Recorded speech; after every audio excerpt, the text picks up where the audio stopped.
Welcome to Sip Wiselee, where we celebrate bourbon in all of its forms, from the legends you love to the emerging gems, including Missouri whiskey. I'm Jonathan Lee, your guide on this flavorful journey. Together, we'll dive into the stories, craftsmanship, and flavors that make every pour something special. So, pour a glass, settle in, and let's sip wisely.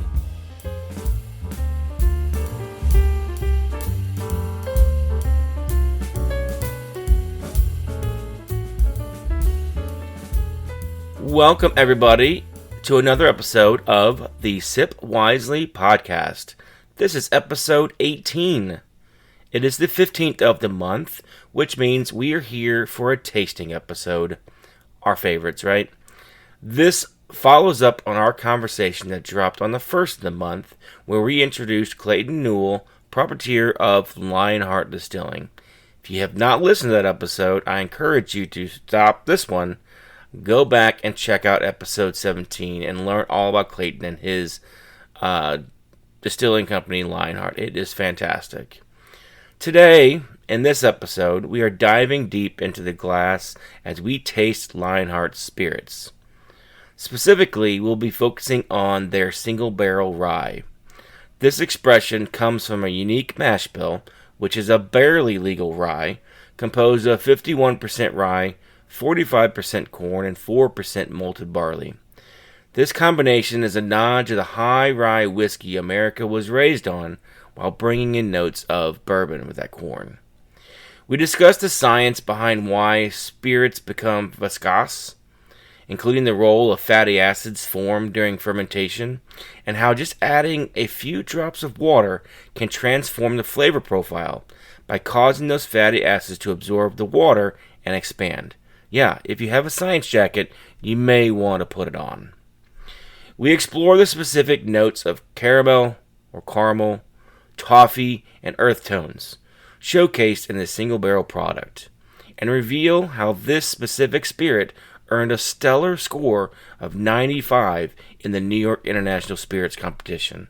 Now, if that doesn't convince you to go out and get some, I'm not sure what will. Before we dive into the episode, I want to remind you to check out our website. The St. Charles Bourbon Society is a community dedicated to celebrating bourbon through education, connection, and memorable experiences. There, at the website, you can learn about our amazing business members. We have a bunch of them, and then we encourage you to go out and support them. Learn about all of our upcoming events and learning opportunities, and learn what it means to become a member. And don't forget to join our Facebook group and follow us on other social media platforms. Okay, enough all of that. Let's get into the tasting episode where we chat with Clayton Newell of Lionheart Distilling and try their single barrel rye. Enjoy.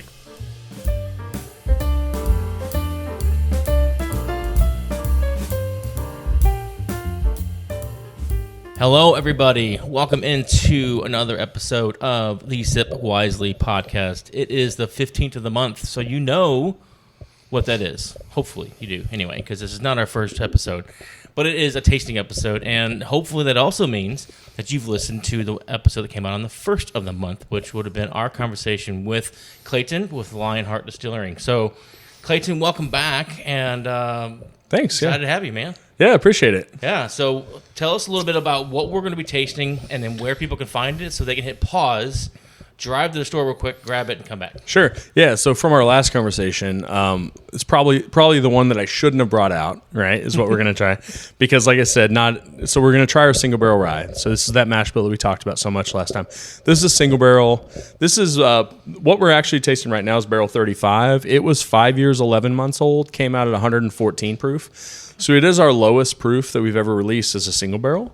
But don't let, some people are like, oh man, I got to have that high proof. Yeah. The single barrels at barrel proof were non-chill filtered spirit. So you have that viscosity, you have that mouthfeel. Don't get hung up on proofs, that much. It's going to be a great experience, and it's a really good one. So, but like I said in the last podcast, it was our number one selling, and we actually try to slow down the sales of this one. So this one scored 95 in New York International Spirits Competition this year. That's also awesome. didn't help in slowing it down. Yeah. We also scored a 93 and a 91 with 2 other products. So we're doing okay. Not bad. But, Yeah. Okay. But, we got a bronze, a silver, and a gold this year. Cool. It's our only competition we've ever actually submitted anything to, and we only submitted impressive. 3 products. So, Very cool. Yeah, that's awesome. So all 3 are winners. yeah. But so we're trying Absolutely. the first one. I mean, just looking at the color is amazing. And then what I've learned is the legs on the glass. Oh, yeah. Are pretty. I mean, they hang up there quite a bit, so that's nice. So I believe in an episode last year we talked about the legs on the glass. Can you kind of explain a little bit more about what that is, so people from this season get an understanding of that? Yeah, so there's a lot of things that go into the viscosity. So this, like the feel and that oiliness. I always hate that terminology, oiliness, right? Because it's not oily, and that kind of it kind of turns your brain off of it, right? But the viscosity, what it is, one of the main things that make spirits viscous is fatty acid. So there's a fatty acid that's the byproduct of fermentation. So whenever yeast eats sugar, it becomes alcohol, but the byproduct of that is a fatty acid. Okay. So if you've ever stuck not that you would, this is sacrilege, right? But stuck a bottle of whiskey in the freezer, and it comes out cloudy. But also, what I often hear people saying is, you'll stick an ice cube in it, and it looks kind of like an oil slick around it for a second, but it's just white. It's not like a multicolored oil slick, and you're like, oh, what was wrong with my ice cube? My brain still does that. I know all the science behind it, but it's nothing wrong with your ice cube. It's what it is those fatty acids congeal at around 40 degrees. Okay. So they all come together, and that's what it is. But it's also the viscous part. It's also the magical thing about those fatty acids is why just a dropper full of water or 3 or 4 drops of water can really transform the flavor profile, because that whiskey and the water don't really like to meld together, but those fatty acids love water, and they absorb it and expand, so you get to taste what's going on in those for 6 or 8 minutes. So that's opening it up or whatever. But those add a lot to it. So non-chill filtered, barrel proof. We're not cutting it down with water. Man, those things will just last for days, just lingering on there. Yeah, it's pretty cool. On the nose, what are we supposed to get?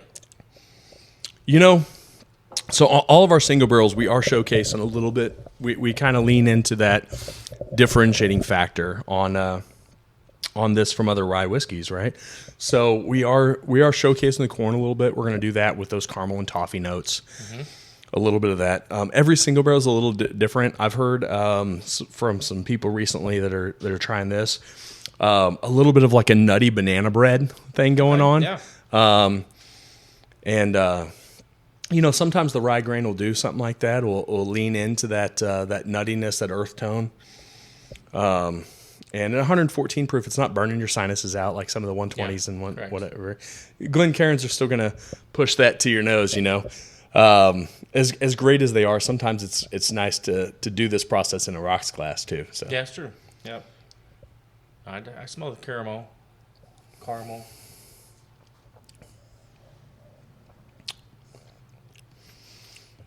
Wow. Get a little bit of the typical rye taste. Yeah. But then that sweetness from that corn does come through pretty quick too. Yeah. With zero burn going down the. Yeah. But then all my tongue's just tingling like crazy. So that means it's good, right? Get Yeah. the tongue be. Yeah. So a lot of it has to do too with different climates. So you can order rye grains from there's a lot of great grains grown in North America here, but some rye grains from some small farmers and things like that in the UK. Things like that is typically what we would levitate to. For the main reason is, are you familiar with, like, if you're drinking like a 95.5 or something, one of those regular ryes, you're going to get this grassy note. So like I said, last time we met, I grew up on a horse ranch. So I was equated to, you take a piece of hay and you walk around, like the old Westerns, walk around with the hay in your mouth. So that note, right?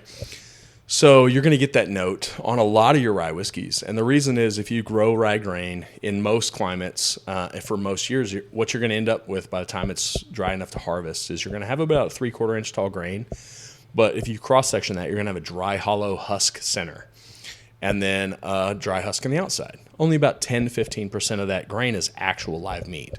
So, barring a strange grow season here or whatever, sometimes you have to reach outside of that realm of that geographical location to get something that's going to grow to where that grain isn't like that. So we're going to look for grains that are, really full, solid rye all the way through. So instead of that grassy note, that grassy finish, which you're not going to find in our rye, and some people love that, right? I don't know why. Yeah, sure. But instead of that, you're going to get more earth tone. You're going to get some nuttiness. You're going to get a little black and white pepper, which people are used to on that rye. But yeah, you're gonna see that the earth tones really shine through, which is that rye grain. So, which balances really well with those caramels and toffees too. It makes for interesting things. Absolutely, man. I tell you what, every time I do record an episode, a podcast, I feel like I have to have like a lab coat on because these distillers are just like saying mad scientists. We're all nerds. We're all nerds. Yeah, you're gonna have a PhD in this by the time you're done. I tell you what, man.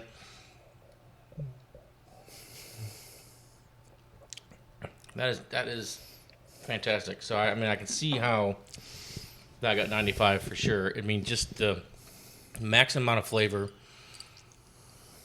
and then just smooth as can be going down. And this is my first drink today, so usually the first one's the roughest. But that is delicious. Absolutely. And I'm sorry I didn't have anybody bring a dropper out, but if you want to, just kind of I got your spring water there, just a little splash, kind of like that. In there, we'll see what flavors can come out of this thing. I haven't actually played with this one much. This is a more recent single barrel. Actually, I think there's a big stack of cases over there full of this stuff. Okay. More recent single barrel. And it's always interesting with a single barrel, with a non-proof product, with a barrel-proof product, when you splash that first water in, because we didn't do it out of the gate, so we didn't open any of these flavors up. So it's always interesting to see what comes forward. Yeah. That's definitely a little different. I mean, trying to place it, because I'm still new to all this, folks. Remember that.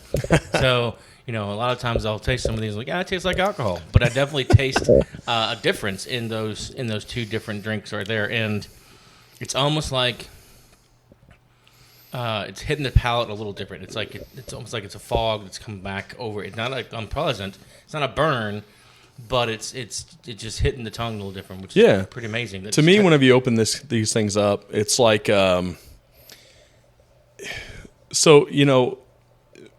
good way to figure out if your whiskey's going to be any good is the old timer trick is make bread out of it, right? Yeah. You make that. So it's kind of the difference in that aromatic and that smell of the rich of a just risen yeast. Like if you were to taste that bread that's ready to go, or that grain that you're going to make the bread out of, you dip your finger in the fermenter, that's that richness that you're going to get. But then when you open it up a little bit, it's kind of like, what's that loaf of bread going to taste like, right? Yeah.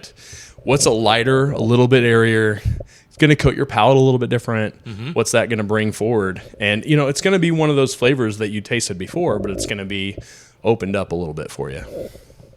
Yeah, that is delicious. I mean, both ways. Now, you heard him say that we got this special water.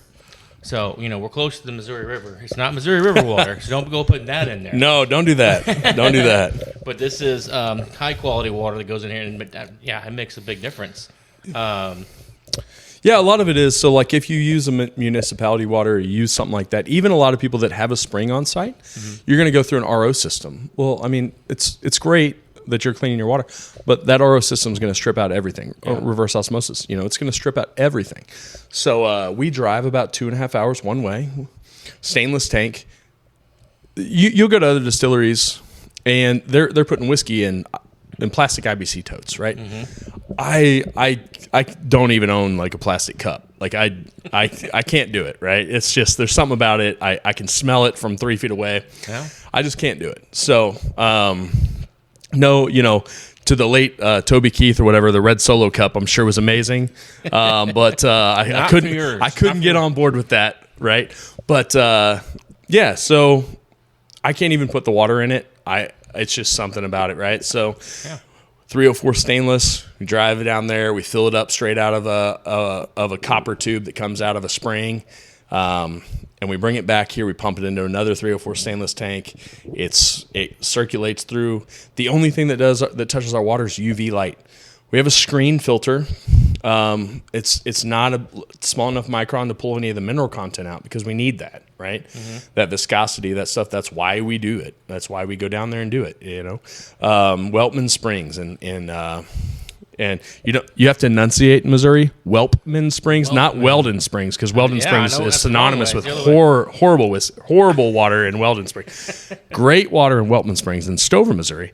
It's a family-operated spring. It's really cool. They have a brewery there too, but it's small brewery, but it's a really cool place. But yeah, so we drive down there to Stover and we get water and we bring it back, and that's the only water that touches any of our stuff. So we even flush things with that water. So wow. Now whenever we move to the new facility, we'll drill a hole, 600 or 700 feet down and see what we come up with. But barring any amazing findings, we're just going to switch from the 200 gallon tank in the bed of my truck to a 6,000 gallon tanker, and we're going to keep doing it the same way we're doing it now. That's awesome. I mean, it speaks to the quality and the care you put into the product, and I mean, it comes through 100% when you taste it. So those listening, I'm sure you've gone to the store and you got some, or you got one off your shelf. Hopefully you're sharing your thoughts out on our social medias, but I mean, this is a great product. I appreciate that. Yeah, the single barrels really are something that I like. I put a lot of thought into, right? Mm-hmm. It's the hardest part of the job. So with contract distilling, we rotate down 18 barrels or so. And then, we gotta pop all those bungs and somebody's got to taste it. So yeah, it sounds horrible. Yeah. Right. Cue the violin. I had that sound playing. I appreciate it. Yeah. Yeah. Your heartstrings are pulling for me. Yeah. So we got to taste every one of those barrels. I'll give you a little hint. After barrel 11, they all taste fantastic. Yes, that's when you put a little pin in it and you come back tomorrow and keep trying. I gotta start over again. Right. Yeah. But yeah, so we taste through those things, and I have some extremely high standards of what I call a single barrel. And anything, there's never a bad barrel, right? But there's a barrel that's going to have these outlying flavors, and that's when the real work starts. That's when you come in and you go, I need to find a barrel. Sometimes it means kick it over in the corner, wait till the next 18 come down. Yeah. But I need to find a barrel that's going to take that flavor and complement it and pull it into the right direction to make the next product that I need to make. And that's our small batch, right? So yeah, very cool, very cool. Well, that's great. So I mean, we're not going to try anything else on here, but if I were to pick up a second bottle, what would you recommend? Oh, man. You know what? If you're out and about, now it's going to be hard to find just right this second because we're kind of waiting on a transfer.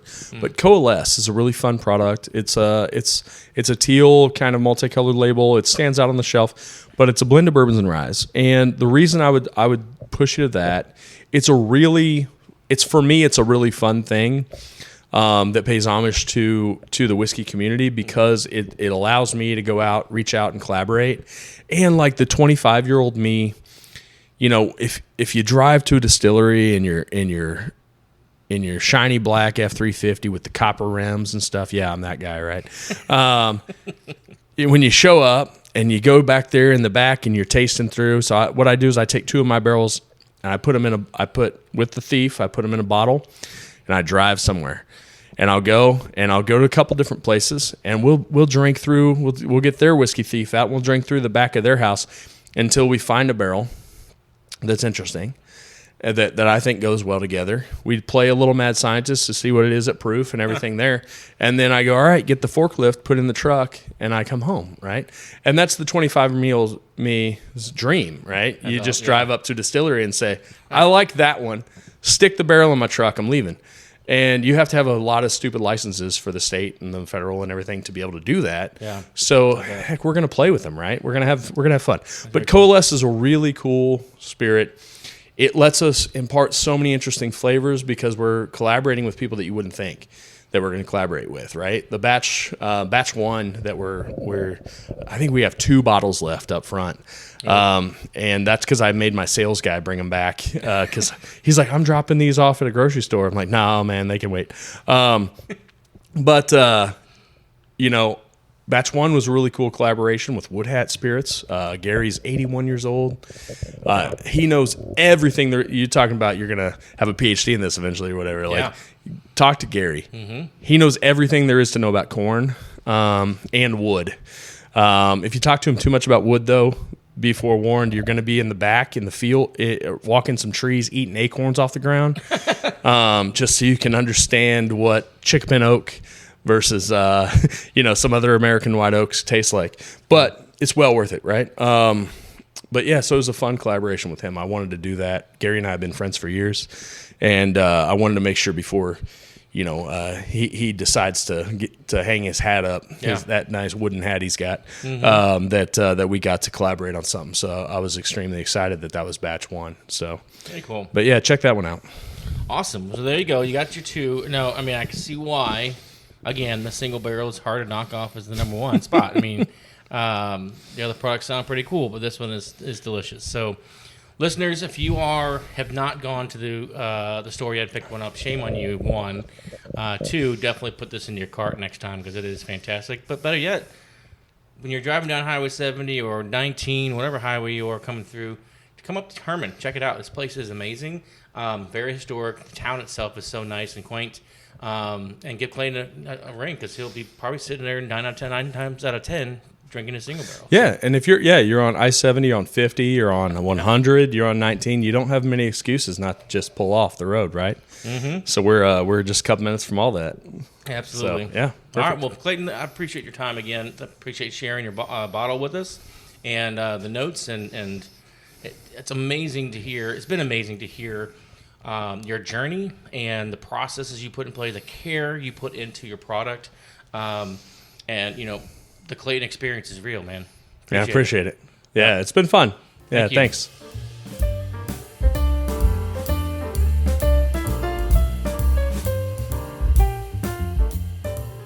Well, that brings episode 18 to a close. We want to sincerely thank our guest, Clayton from Lionheart Distilling, for joining us and sharing about their brand. It has been amazing to hear about his journey, the care he puts into the product, and the process he puts in play. We learned how the Lionheart brand is inspired by the value of having the courage to be exceptional, reflecting Clayton's personal faith and desire to be bold and courageous. As he says, stepping out without a safety net. We learned about the importance of using high-quality water. Sourced from Stover, Missouri, Clayton and his team go through great lengths, driving about 2.5 miles one way with a stainless tank, ensuring the water is not stripped of its essential mineral content by an RO system, which is crucial for maintaining the spirit's mouthfeel and viscosity.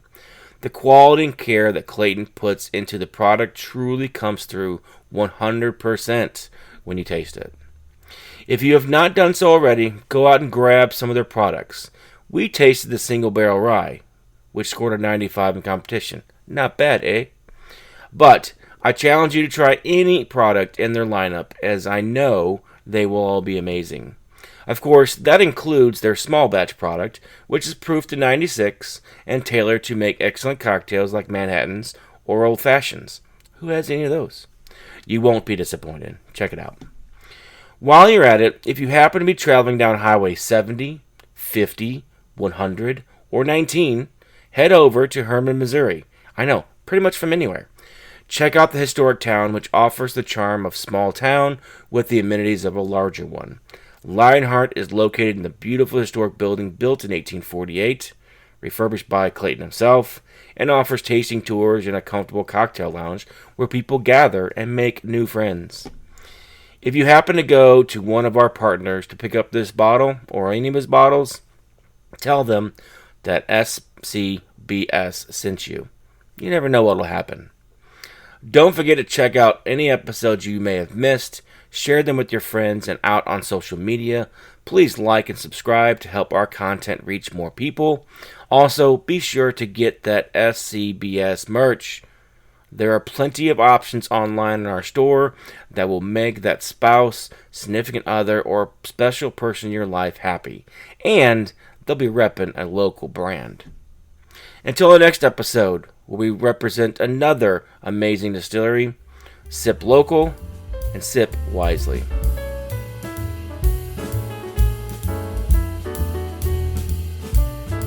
Thank you for tuning in to the Sip Wiselee Podcast. If you haven't done so already, hit that subscribe button to get the latest episodes. Don't forget to visit our website at stcharlesbourbonsociety.com for the show notes. We'd love to hear your thoughts, so please share them on social media. Follow us on all platforms by searching for St. Charles Bourbon Society. Our goal is to equip you with the knowledge to sip wisely. Cheers.